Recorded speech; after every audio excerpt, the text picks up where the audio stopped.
Hello and welcome to the Saatchi Emax 2 video tutorials. In this instructional video, I'll be demonstrating how to navigate the touchscreen menus of our Ekip trip units. For the purpose of this demonstration, I'll be using our Ekip high-touch LSI trip unit, and please note you may notice some slight variations based on the trip unit version you are working with.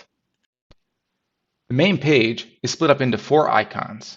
The first icon in the upper left is the histograms page. This page allows you to see a graphical view of voltage and current in terms of percentage. On the right is a snapshot of the max real-time current and voltage across all 3 phases. On the top center of each page, you may find a number of dots. This indicates the number of pages within each icon's menu. To the right of those dots, if you have a trip unit equipped with our dual settings functionality, such as our high-touch or G high-touch trip units, you may also see an A or a B icon. This indicates which settings are currently active.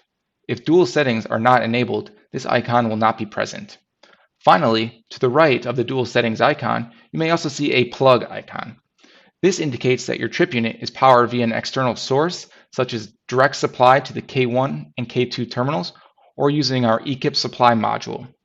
To move to the next page, touch the right part of your screen to navigate to the right. In the second page of this menu, you will find the real-time measurement summary page. Starting in the upper left, you will find the maximum current between phases. Below that is the maximum voltage between phases, and finally, power factor.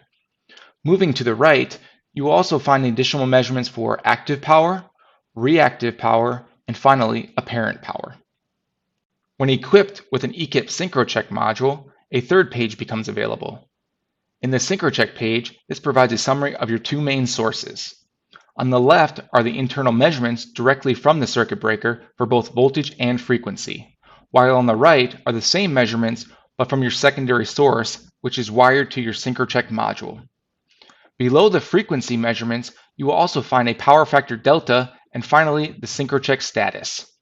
When all SynchroCheck criteria such as voltage, frequency, and phase angle have been met, the status will be indicated with an OK.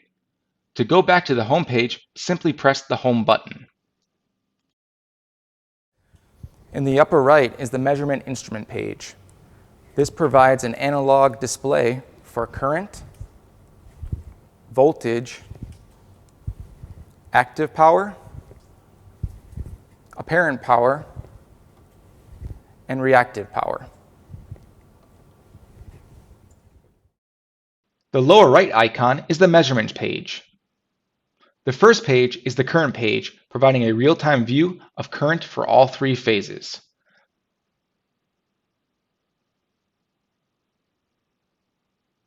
The second page is the voltage page, which provides the same, but for voltage. The third page is for power, providing a real-time measurement for active power, reactive power, and apparent power. The fourth and final page is your energy page, providing measurements for active energy, reactive energy, and apparent energy.